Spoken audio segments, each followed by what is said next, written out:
Josh, welcome to the show, my friend. I'm happy to have you on here. Greg, thanks so much for having me. My pleasure. So if the listeners aren't familiar, I'll just give them a little bit of like a background. So you were a home builder in Washington, D.C. Yep. That's a tough deal, by the way, dealing with that. I can imagine with all the bullshit. You went from being a home builder to a major wholesaler on the East Coast, and you have been only wholesaling since 2020. Is that accurate? Yeah, that's correct. Mid to late 2020. Yeah. So, I mean, what caused you to go from, because a lot of people probably listening are like, oh, I want to start wholesaling and then I want to be a developer. You did the opposite and now you're more successful than ever now. So I'm sure. I tell you, I'll give you a little bit of the backstory. So like, I probably look like an engineer. I was an engineer for years in research here for the government. Like if you're familiar with the Washington, D.C. region, a lot of folks come here to work for obviously the Fed. Just like everybody else, 2004, that was my day. Came out here, kind of middle of a recession. I really had no other job options. It was either work for the government or go live in my mom's basement. So I chose the government, came out to Washington, D.C. And honestly, if you remember those years, like you may not, like it's been a while now, but real estate was booming. So like people were buying condos, was, 100% financing, option arms were starting to become a thing. Everybody was making hand over fist money. I was like, I got to get a piece of that action. I'm sitting here in my government job. I think I was making like $62,000 a year in those years for the government. I'm like, man, these guys are making like hundreds of thousands of dollars on one deal. So as I was telling you in the introduction day, I was sitting in the lab listening to like internet radio, and I heard Express Home Buyers jingle come on, and it was almost like every other day I would hear that. I was like, these guys are making money. Like they know what they're doing in real estate. So I need to figure this out. I found a mentor here in Washington, D.C. And he's like, Washington, D.C. is like one of the best markets in the country to start your career in real estate. I was like, why is that? He's like 32 cents out of every federal dollar stays here within the Beltway. So you don't call the Beltway bandits, not for a reason. So got my first deal done, not until, actually I bought a condo here at the peak of the market in 2005. Oh, and wow. I thought it was at the top of the world because I bought a condo, 100% financing. And within 6 months, it had gone up like 25%. And I thought, man, I really know what I'm doing in real estate now. Like I've made money, like I didn't do anything. And then like not even 2 years later, the market had crashed. The same condo had dropped like 45 cents on the dollar. And it took about 10 years to come back to the same value almost. I would say 8 to 10 years to come back to where it was. So I was kind of broken, and I decided I'm going to just rent this condo out at a loss because I'm like, I told my parents back in like 2007 or 8, I'm like, I'm going to become an investor. And that was like, people today don't really realize, like in those years, there were more sellers than there were buyers. Like if you look at Washington, D.C., houses today were like 30 cents of what they're going for right now. And still at 30 cents, like nobody wanted anything. Like you could throw a stone and not find one buyer. But finally found my first deal like 2009. And I think we made like 110,000 in 65 days on a flip in one of the worst markets in 50 years in probably the history of the US actually. And yeah, it was a disaster. So you flipped this house in the downturn and walked away with 6 figures. So to put it in perspective, like the market was losing 1% value a month. And that was the worst downturn DC has ever seen, probably the nation has ever seen. Yeah. And we still made money. Yeah. When the market transitions like that to the opposite side of the coin, and there's more sellers than there are buyers, like all of a sudden location becomes extremely critical. All of a sudden pricing, like you can't mess up your pricing. You have to be really conservative. So, I mean, it took us like 6.5 months to find the first deal. And it was actually an REO that a realtor was like, if you don't make a decision tonight, we're going to go with somebody else. Oh, they put a scarcity on you. But the same agent also was like, who got us into that first deal, she sold the deal before it was even done. So like we finished her model, I think like 40 days in, and she'd already had it sold to one of her clients, just like that. Yeah, that's a no-brainer. You locked it in. You didn't have to hold it. That's where I get screwed on rehabs, dude. The whole cost. I had a cockroach house. I have all these properties, and like every day it's like $200, so I'll price it lower to not get fucked, I'd have to sit with it. I hate sitting with properties. They're liabilities. Exactly. But I guess my backstory, I would tell you this, like I've been in the business for 13 years now. So unlike a lot of the younger guys, like, who've only seen the successful time, I've seen like what it's like to be, the tough times and the good times. Yeah. What I would say is that what I've learned over the years being a real estate entrepreneur for the long haul is that every every 3 to 4 years, the cycle changes a little bit. So for example, when we started, I don't know if you follow the market cycles, but I'm a big market cycle believer. Like I study the cycles. Some people call it the classic expansion contraction model. If you follow guys like Dave Lindahl, they call it buyer phase 1, buyer phase 2, seller phase 1, seller phase 2. But we came out of a seller phase 2 market in 2005 in DC, and we hit a very early buyer phase 1, which means like you're struggling to like find the right deal to make money on. Yeah. And then, but I'd say in DC, right by around 2012 or 2013, we started to see the early stages of buyer phase 2. That's when it starts to make sense to start building. So I was basically a rehabber doing, light renovations from like about 2009 to 13. And then in 13, we decided that, building started to make sense again. Buyer phase 2 is here. And at first we started doing like pop tops, extensive renovations. Then we started by about 2014, I would say, doing ground up new construction. And we developed a very niche model. We called it affordable luxury building. And essentially what we were doing was building a luxury product at a price point about 30% less than any other developer in Northern Virginia. And the way we were able to do that was by creating a very niche process. And for a while there, we were doing about 15, 20 deals a year like that. Were you buying infill lots, or were you buying like a plot of land, subdividing it? Infill.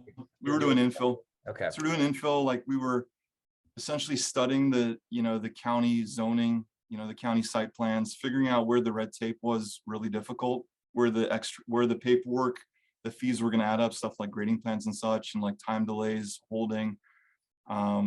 We really siphoned in on those numbers and figured out how we could deliver something like on average between 800K and 1.1 million, 1.2 million at the end. Yeah. Versus like your average builder in Northern Virginia was like 1.5 to 2.5. Oh yeah. So sure. we were essentially a lot of times like salvaging existing foundations, like beefing them up, adding on to them. But by doing so, we could, get around a lot of the nitty gritty. For example, like land disturbance, a lot of counties have, maximum disturbance that you're allowed to do, maximum footprints you're allowed to do without, getting into all sorts of other stuff. So we would essentially minimize that on a project. And we could save like 150, 200K easily, plus like, 4 or 5 months on the project. Yeah. And then you're getting that job done in a shorter time frame and selling it for less money, so you're able to turn your capital over a lot more. Because like I have friends who do development deals Exactly tied up for 2.5, 3 years, like 3 years, and I'm like 3 years in San Diego. I mean, it's like probably 15, 20 grand a month. It's just insane. So like if you can, pretty much expedite that and not go through all that bullshit, but then still have a new product, because like everyone would rather have a new car than a used car, right? And if you get the new car, you get that new car 30% cheaper than all the other new cars. Like you have yourself, infinite customers, right? You're basically printing money at that point. So there was a huge marketplace for the product because like everyone wants new, but they don't want to pay a premium either. And they have money in DC too. Like you have a good economy down there where there's real jobs. It's not like you're in some area where it's like they call it a one-horse town, right? And then you got the rich doctor can afford the house, but then no one else can afford it. I would tell you, like, to be honest with you, where we took a risk a little bit was going into neighborhoods that weren't quite established yet. The areas where the schools weren't like 7 out of 10, they're not 6 out of 10. But, you could tell that the term emerging neighborhood, I don't know if you've heard that term before, but you could tell that it was definitely an emerging neighborhood. You had neighborhoods around you that were all much higher price points, but like what we were doing hadn't been done yet in these particular areas. Like Falls Church, you said, right? That was like your area. Yeah, so we were Falls Church. So we were kind of in like so Falls Church City is where our office is today. Falls Church City is a premium market. There's also Falls Church around us, which is part of the county. And depending what, there's like 6 or 7 zip codes in Falls Church. So like depending which zip code you're in Falls Church, they're very different potentially. North of here, there's some premium markets near like what's called Tyson's Corner, where today those houses are like 2.5 million. But then like south of here, there's markets where like getting $1 million would be tough, in the neighborhood. So we were going into areas that were more like high transition. Yeah, and kind of getting the deals on the cheap, and then being able to kind of sell it. Yeah, and like I said, there's risk with anything, but you guys obviously were ultimately selling new properties for less than what all the other ones were going for, so you didn't have to really worry about. I'm sure you were pre-selling a lot of your projects too. You weren't like we were for sure.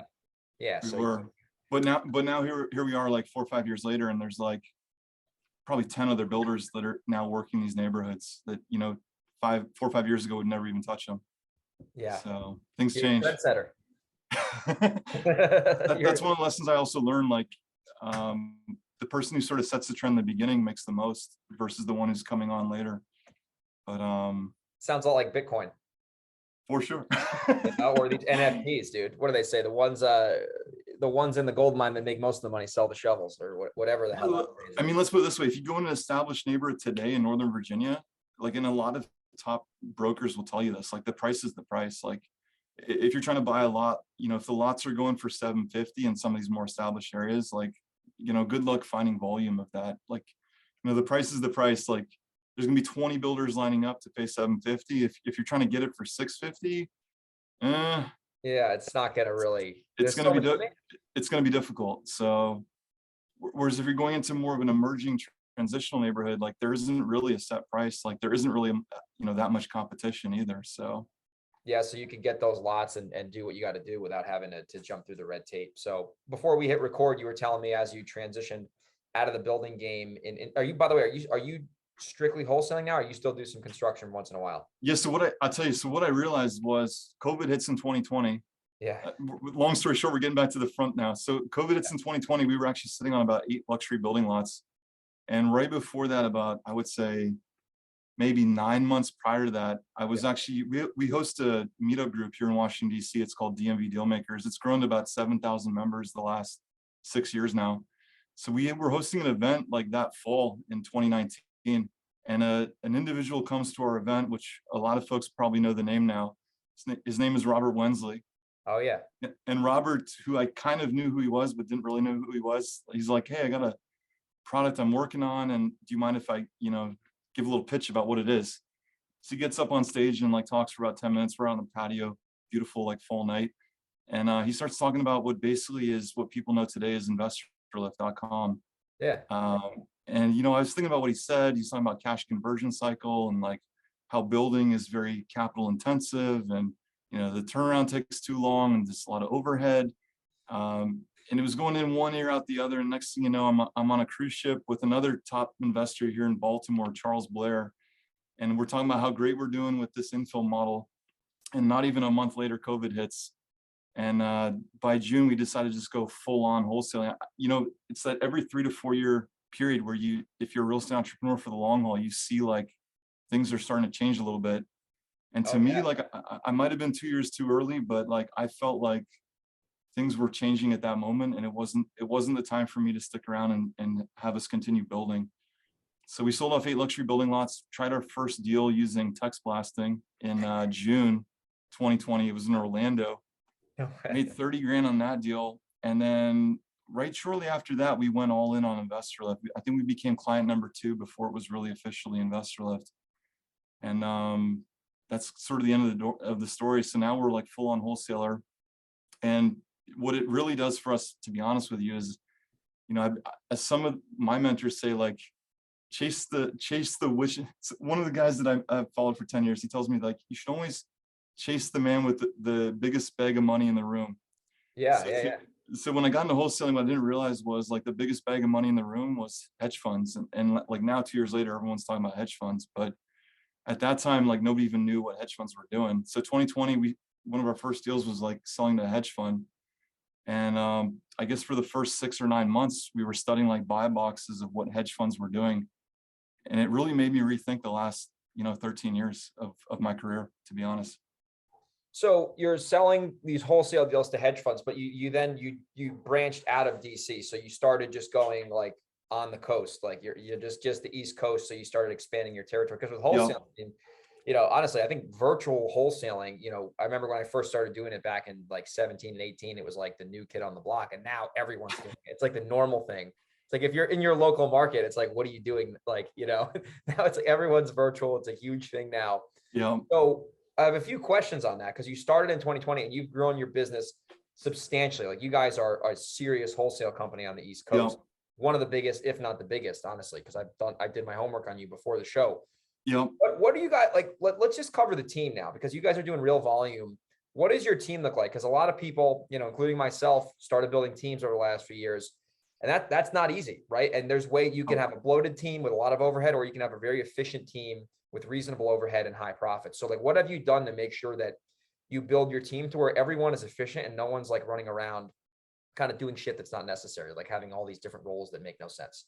So honestly, that's been a very humbling experience for me. So like as a builder, I was constantly like chasing contractors around for years, right? You know how that game goes. I mean, everyone looks at the project, they're like, that's sexy, it looks great, but they don't realize, okay, it took 9 months to do it, and you killed yourself, 14 hours a day for 6 days a week to chase people around who can't execute. What I really think is when we got in the wholesale game, obviously our cash conversion cycle, which if your viewers are not familiar, is a lot shorter than being a builder. So like our average deal today, like we might lock it up on the first day, get cashed out in 21 days or less. And by doing that, what really, the business model and the team kind of, in my opinion, go hand in hand. If the business model is too complicated, it's very hard to scale a team. It's very hard to be like an actual like owner of a company, because you're always going to be having your hands in something. So what the wholesale model really does is it's a business where, first of all, there's no shortage of leads because we're virtual. There's no shortage of deals, and the ability to scale up and add people around you to take on specific tasks that are, repeatable is very easy in this business. Versus as a builder, like you do 5 infill projects and every single one is completely different than the last one. So, how do you scale like an inspector who doesn't like your framing job, or how do you scale a house that has significant waterproofing issues, or a county, permit person who doesn't want to issue a permit or even revokes your permit? I've had that too. A county officer revokes your permit because they made a mistake. Like, how do you scale that process? To be honest with you, I don't see how to do that. I think for any business in general, if you want to eventually remove yourself or like actually operate as a CEO, the business model itself has to be scalable. And in my opinion, the infill model is not. The closest thing that you get to what we call the manufacturing plant is the track builder. The track builder model, where they're buying a piece of land and putting down 300 houses. They're all cookie cutter. That's as close as you get to the manufacturing plant model in the investment arena. And the second closest thing to that, in my opinion, is the wholesale model, which is what we're doing today. Yeah, I mean, and it's interesting you say the track home model, because like when I'm flying to Florida or something, I'm about to land in Miami, you see all these subdivisions from the plane, and you're like, every house is the same, they're all homogenous, and it's like this guy just went in there and took over a piece of like a plantation farm or something, and just pretty much rinse and repeated the whole thing. So with wholesaling, like you said, the first thing with building the team is knowing the cash conversion cycle. So if people aren't familiar with that, just I know what it is. I've read it and I do it. If someone's brand new and they're like, what does that even mean? Like, because that is the thing that I love about wholesaling and why I'm trying to push to more wholesaling, because these renovations just bog me down with bullshit all day, because I'm still dealing with the management. So to put in perspective, like for the first 10 years, I mean, my team was no more than 5 people at the largest. Wow. And that's because of the complexities of doing infill. Like, you're always putting out fires. There's always no 2 deals are ever the same. Yeah. But at the end of the day, like, so cash conversion cycle in the building world for us, as a renovator, it might have been 6 months. Our average flip was, maybe 60 days to do the work, maybe another 30 days to maybe sell, or 60 days to sell. You might be 4 to 6 months tops. Yeah. As a builder, we were maybe like, on a good side, maybe 6 months, on a bad side, 12 months. So 6 to 12 months to get paid. So let's say, for example, your average, affordable luxury deal took, let's say 9 or 10 months to build. Let's say it took 10 months to be in and out of that deal. From the day you deployed capital from either yourself or your investors, which we had investors, but from the day you deployed capital and you received something back 10 months later, if that profit was 150 grand, that was really 15K a month. So you're really making 15K a month. And by the way, it's not really a true 15K a month, because as a new construction developer, you have to give a warranty, right? For most jurisdictions, there's a warranty on your products. So like in our case, most of our deals, had a 2-year warranty or longer, depending. So what you really have is 15K a month for 10 months, plus a looming expense somewhere in the future to fix something. And most of us wholesalers in the world know that one deal in today's marketplace is probably 10 or 15 or more in 21 days or less. So, I mean, you're making one wholesale deal would be a lot less effort and stress than building one house per month. 100%. And the risk too, you really have no risk in wholesaling. If you have to, I don't like canceling, but sometimes we'll have to. And that's the worst case scenario. You lose maybe $200 deposit or wherever, if you're doing this nationally. So you have a short cash. So that actually transitions into my next question. You have become very proficient at PPC advertising, right? Yep. You're doing that Yep. at scale. So Yep. are you doing this in-house? Do you have a management team doing this? Like, how, because you spend a lot of money on PPC. So from the things I've seen, there's obviously like, that if you're spending $2,000-$3,000 a day, I mean, you got to know what you're doing to do that, because Google's like a vacuum. So I could I'll lay out our team for you. So knowing that we're in a business that scales now, this is how sort of the team looks today. Sure. You have a lead generation department. We have an acquisitions department. So I'm talking like front to back, how it sort of looks like from first contact to actual deals. So you have lead generation, acquisition department. Within acquisitions department, we also have an underwriting department. So over 10 plus years, we got really good at, analyzing deals, developing deals, putting deals together, actually building them.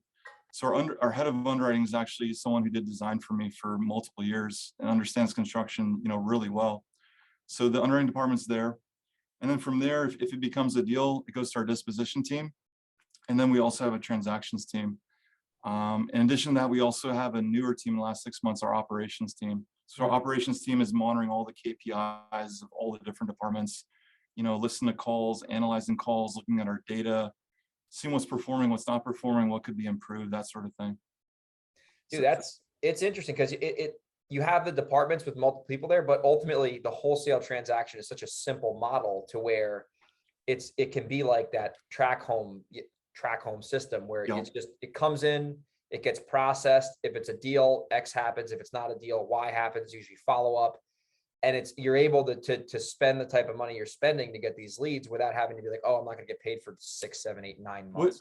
What you realize, I think, pretty quickly is the operation is the harder part to put together. Because like, even if you get the leads coming through, like you can scale the leads to 50 leads a day, but if the operation can't support it, you're going to be dropping, the football left and right. So people underestimate I've gone to many seminars or even like meetups, and people are like, yeah, my process works great. I'm like, it works great at what level? Like for a company of 2 people, a company of 5 people, because a company of like 20 people or 50 people, your process is going to break down. I guarantee you. 100%. Because I mean, it's funny you say that, because I was reading in a book called Clockwork. It's like a systems book. It's really, really interesting read. It's kind of like traction without being really boring. That's how I would like make the analogy. But he was saying like a lot of people like want more sales, leads and marketing. But if you can't fulfill the damn sales, you're going to just be you're going to be overwhelmed all day trying to fulfill these obligations. And then, where people are selling their house, that's like the biggest decision they ever make. So if you can't fulfill that with the operations, you're going to just be, like you said, dropping the ball everywhere. So is your team, for the most part, are they stateside? Are they virtual assistants? Because you can have VAs pretty much do anything nowadays. It's crazy. So basically what we realized is it's been a work in progress over the last 20 months. We're about 20 months into this venture now, but we want to make our US staff as profitable and as happy as possible. Like, we want the US worker to be $100 an hour worker or more. In order to do that, we have to have people offshore, but we also want the people offshore to do the tasks that make our US staff most efficient and most profitable. Sure. And also keep them happy as well, because they want to, they also don't want to be just minimum wage workers either. They want to be able to, grow and perform and get bonuses as well. But essentially what we've done is we set up the whole system where the virtual staff is basically the front end. So like, for example, on the acquisition side, we have a lot of junior acquisitions. Some people call them openers. Some people call them lead managers. We have 5 different openers, if you want to call them that, or junior acquisitions, who take all the first calls, all the follow-up calls. They screen everything. If it's ready to actually close on, or, we're within 30 days of doing a deal with somebody, then it goes to 2 of our closers who are US based in the office. Because in my opinion, like, there is a cultural component there. Like, a lot of people say they have virtual closers, they have offshore closers, but in my opinion, and from what we've seen firsthand, you're not going to get a virtual offshore closer to do 8 deals in a day. It's not happening. No, not so our whole organization is set up that way. Like, our virtual staff, which is a big chunk of it, I think it's like 17 of them. 17 out of 22 people right now is virtual. Or is it 16 maybe, 16 out of 22, but they're all doing the front end. So they're doing the front end of acquisitions. They're doing all the follow-up. They're doing the front end of dispo. They're backing us up on underwriting. They're backing us up on operations. They're doing all the lead generation. And it's sort of all the manager pieces of the organization. They're all US based. Okay. So that like your key salespeople, your key disposition people, Yeah. they're the ones who are you have a brick and mortar office. So you guys obviously are buying over the phone. You're not going on appointments, obviously. Yeah. So for years, like just like a lot of traditional wholesalers, I mean, we would spend an hour in traffic to get to the appointment. We would sit on the couch for 2 hours, come back another hour. I mean, you'd be lucky some days if you could do one appointment in a day and not be exhausted. Yeah. And then even then you don't know if the person's even a tire kicker or not. So part of going virtual too was, we came from a business that, to be honest with you, if you're doing 15, 20 deals a year, like, couple deals a month, that's not the same as trying to do 30 deals a month. So like, you couldn't do what we're doing right now and be able to and sit on people's couches. It just won't work. You're being very inefficient with your time with the old model. Oh, in my opinion. I agree with you. We do the same exact thing, not at your scale, but it's like, I think from a salesperson's perspective, like my acquisitions person is virtual. They live in the States. For him to go drive on an appointment, it's like you have so much more invested too. It's like I'm driving 30 minutes to get here. The seller ghosts me, and then you're in a bad mood.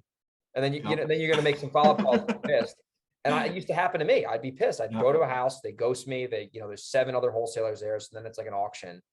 And you're like, this is stupid. And then I remember the first time I did a virtual deal, I'm like, holy shit, I never saw this, never met anybody. I never even walked on the property. And it was easier, So, and then when the deal dies, you're not that pissed because you're like, I didn't even go there. It is what it is, like, title issue.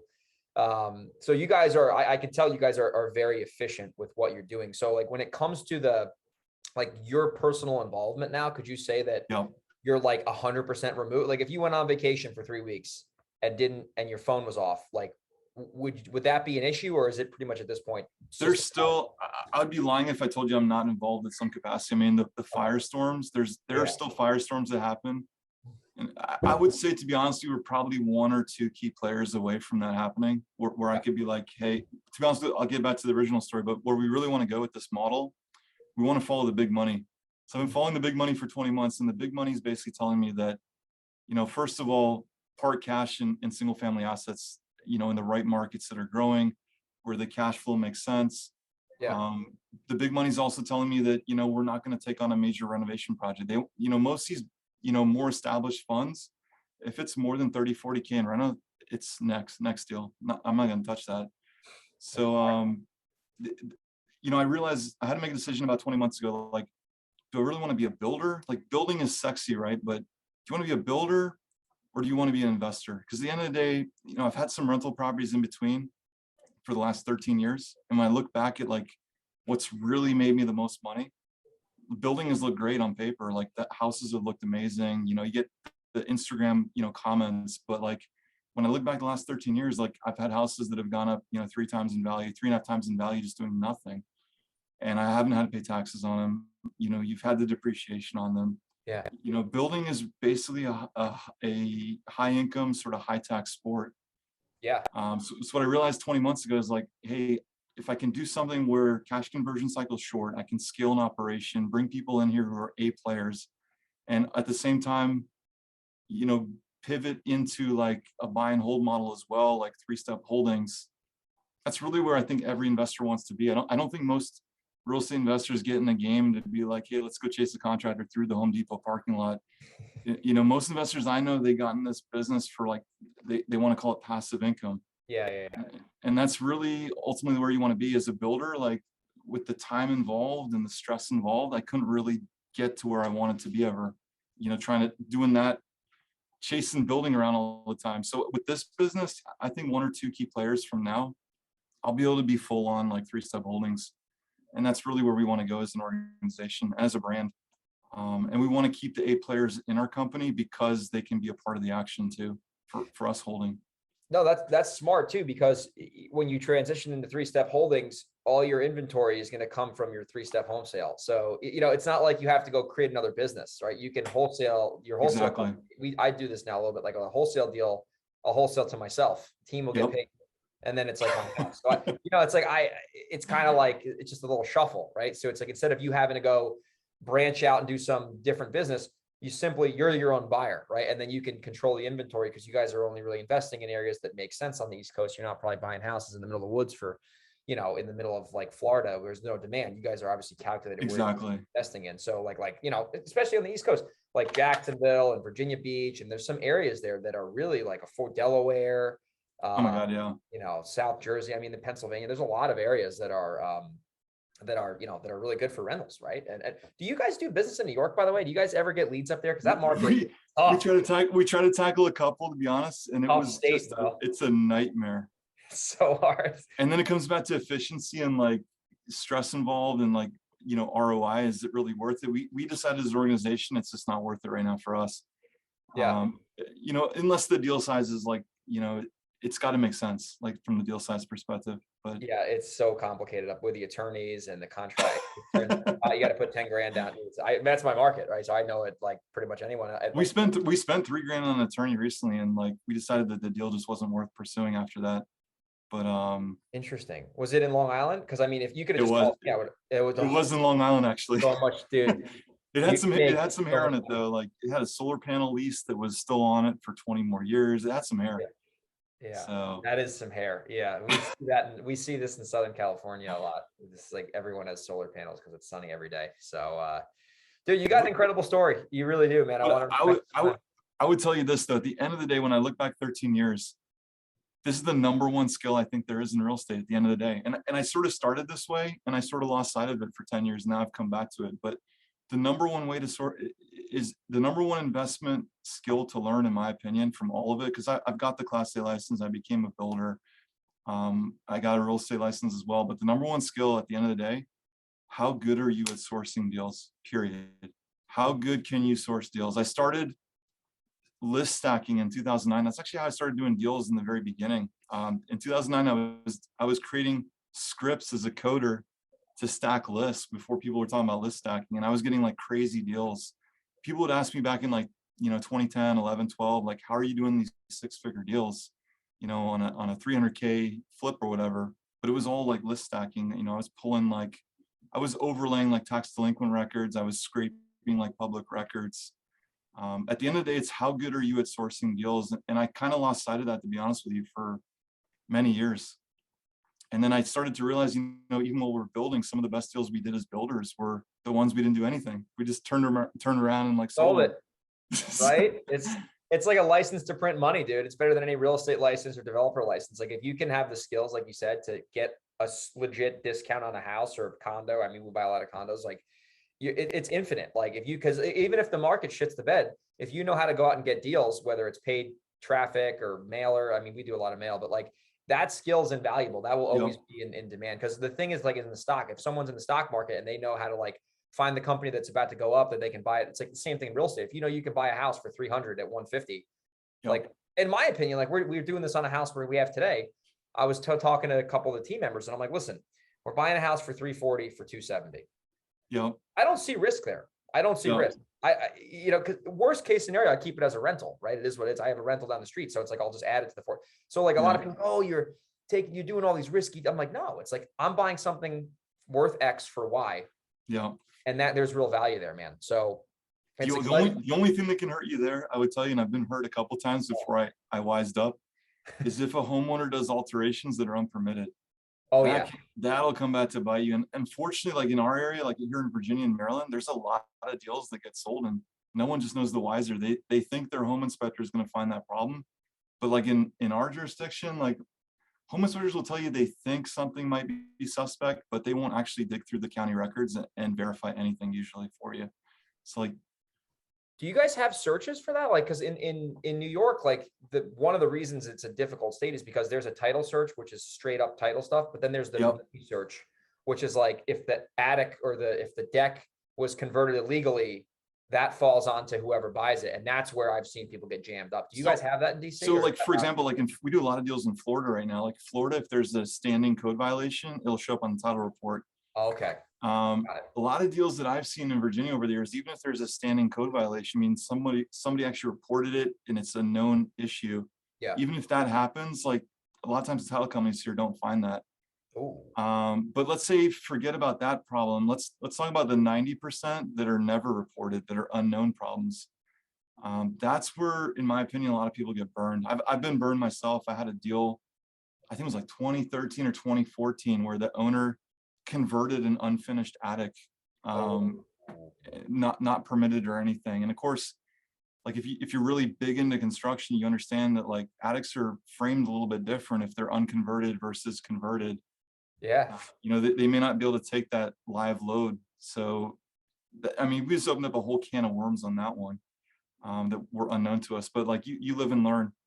Oh yeah. Pre 2001, I think I might be wrong on the date, but I think pre 2001 in our area, most of the stuff is back on the Rolodexes. It's not going to show up on the internet. So like you got to go into the library stacks and like dig through tape in some cases to find like, old plans or permits, see what was approved or whatnot. But I mean, you've seen it where owners like have one thing approved and then they take it a next level further, and now you're buying something that is not quite what they were supposed to have done.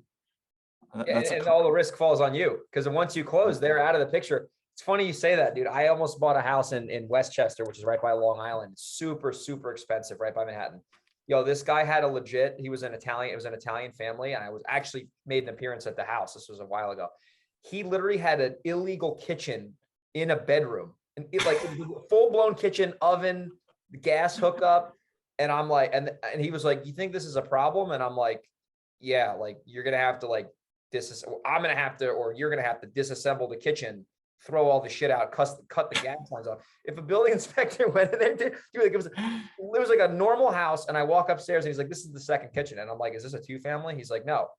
I said, I like looked at it funny. I made like a funny face. And I was like, "All right, this is a red flag." Like, it's insane. So, because like, listen, like this was back in the 70s. Like it was a different time, but that's what I'd say. Like at a minimum, like whenever you buy something, at a minimum, make sure you get a survey done, no matter what that costs you. And make sure you dig through the county stacks and figure out what actually was permitted on that deal. Oh yeah. We actually had one, it was like about maybe 4 or 5 years ago, where the owner had added on a garage and an addition in the back.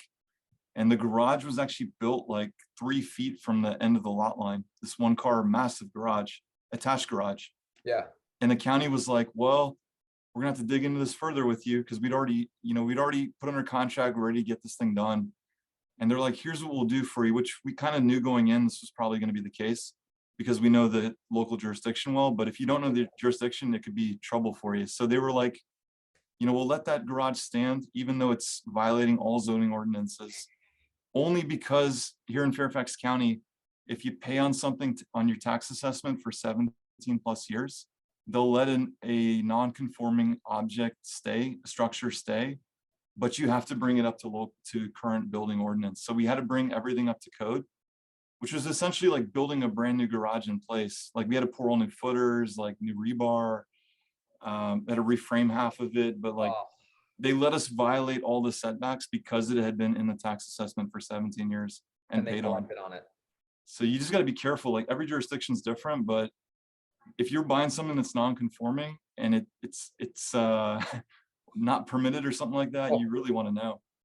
Oh, dude, one more story. This is you're bringing back bad memories. Oh my God, this was actually the best rehab I ever. It was a big 6-figure. This is in Rockland, so right by Westchester in Long Island. I had this house. It was a list stack deal. It was like, list stacking. Yeah. And it was this unicorn deal. And the guy, I remember when he accepted the offer, I didn't think it was real. I thought like he was going to sue me, or like there's a dead body in the basement. I'm like, where's the hair here? Mm-hmm. So I lock it up, rehab it, put it on the market, and went like gangbusters. And if I kept that thing now, dude, I would have made another 150 grand. Just like 3 years ago, right? And I remember this is the first like run-in I had with a real run-in with the building department. I got a call and I was in California. So like I went back there to like check up on the project, but I'm pretty much like not involved like in physically being there. And they're like, "Mr. Helbeck, we didn't know that your deck was illegal." And I'm like, "What are you talking about? My deck was illegal." I'm like, "What do you?" So basically what happened was the owner put a deck on the property, and this local building department When I bought the house, they never, like, their policy was it was all just via their online records. So they never sent anyone out there. They're like, according to our records, we have no issues with it. They didn't know there was a deck there. So then like in the middle of the rehab, they had like a change on systems. And now the requirement was everyone goes out to the property now and they set eyes on it. So they saw this deck, and I was 6 inches like non-compliant with the setback. So I literally had to hire this knucklehead to literally chop 6 inches off the deck. Yep. And like it had to meet the setback. And I was like, it still made money on it, but I was just like, oh my God, like this is where now, like when we do projects, if we still do them, unfortunately, like I'm like a freak with it. I'm like, okay, get the Muni search, like get the, like, cause this is like, it's like terrifying, like we did it. Yeah. So that'll come back to stuff like that will come back to bite you big time. And then you're stuck. We were in escrow and like the buyer, like the mortgage wouldn't get approved. So I was like kind of stuck in the middle, like paying for this property. And I'm like, well, listen, I'm going to just have to do this. So yeah, that's why wholesaling for the most part is so much more simpler. Like this. Honestly, due diligence is huge. I think most people underestimate that. But like, if I'm looking at like small hedge funds today that we're working with versus like a really established one, like an Amherst, Amherst, I think owns 250,000 houses. I mean, you look at a small hedge fund versus them or someone like them. Yeah. Their due diligence is so, I don't know what you want to call it, like basic versus like someone who's established like that. I mean, they're looking at like crime rates. They're looking at median incomes for the zip code. They're looking at if it's on a major road. Their analytics are above and beyond. So it's important, man, because if they're buying in bulk and they're buying bad properties in bulk, their whole fund is going to get smoked because it's just they're going to run into that log jam and then the whole system will break. And we see this sometimes. These buyers will just get so aggressive on our wholesale deals, they'll just take it. And I'm like, I tell them, I'm like, listen, you're going to have like, there's some bullshit here, and they're like, no, we want it, we don't care, So it is what it is. But Josh, man, I want to respect your time. This is a lot of fun. If people want to follow you online, like what's the best way for them to get in touch with you or follow you? I know you got some cool stuff. Hit me up on Facebook and I'll leave your viewers with one final thought. Love it. Getting back to the notion of being the best at sourcing deals. And I know this is probably what you want to talk about today and we didn't get into it, but I found the last 20 months and after 13 years of doing this, there is no better way to source deals than Google Ads, hands down. PPC traffic. PPC. And honestly, like Greg, that's pretty much what I've done for 20 months now, just all in on Google Ads, because I know that today that's probably the number one asset in our business. Yeah. And there's no lead generation source, in my opinion, in the world right now where you can capture like user intent as well as you can on Google Ads. And pretty much if you figure out how to make it work and you study up on it and you're able to capture that intent, your cash conversion cycle on a typical Google ad is like, for us, 10% go under contract probably in the first 3 days, 30% go under contract in the first 30 days. The rest might go into long-term nurture, but I don't know any lead generation source in the world that does that. That's where I'll leave you today. Dude, that's well, it's true because they're looking for you and they're specifically typing in language that would indicate they're going to sell at a discount, right? So you don't have to like with texting and calling. I mean, it still works for us, but like that's a long freaking cycle, man. You're catching people right in the beginning versus right at the end. You know what I mean? The thing is you're catering like your ad content, your keyword selections, you're catering the entire account, all those parameters, and you're split testing it over many months, spending money on that data. And ultimately what you're going to come to the conclusion is like, this is what converts into a hot deal for me. And let's do more of that. So you're also utilizing the aspect of the AI behind like Google to like help you learn and get going the right path. To put it in perspective and sort of summarize it, like I started in Google Ads in, I think it was like late 2020, probably late 2020 went through like 3 or 4 different managers, got almost no ROI. Interesting. And now here we are like 20 months later. I mean, our ROI is probably 10x or more depending on the market. And our average ad went from like 5% conversion in the beginning to where we're converting like 35%. Like 35% of people that click on our ad are becoming a lead. Wow. So it's crazy conversion. That is crazy. You guys, like at the end of the day, like I think at the end of the day, the number one skill is, can you source deals? Can you do it, at a high level? Can you bring in the best leads? Can you bring in the leads that have short conversion cycle?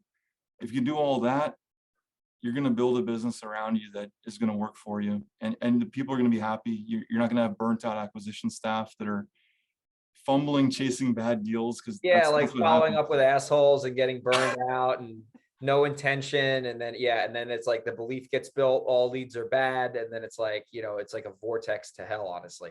You just can't scale an organization and keep people in it and keep people happy if the front end of that system is the leads and they're not good. So And they're not good.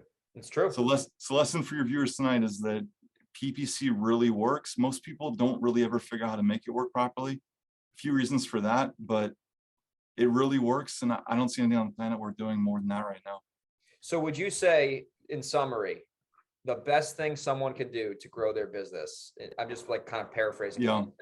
is to master PPC and just freaking go the damn distance? Because once you are at the top of you're at the summit there, everything else becomes 10 times easier, because that's like the linchpin. 100%. That's the spine of the whole business, right? And then everything else will kind of branch out from there. And honestly, like the more I thought about it, because I'm kind of like a systems engineering guy, but the more I thought about it, like if the front end of the system is not performing, what is the back end of the system going to do? Like, the back of the system only follows the front. So if the front is garbage, everybody behind the front's going to be like, well, what the heck? Why do we want to be here?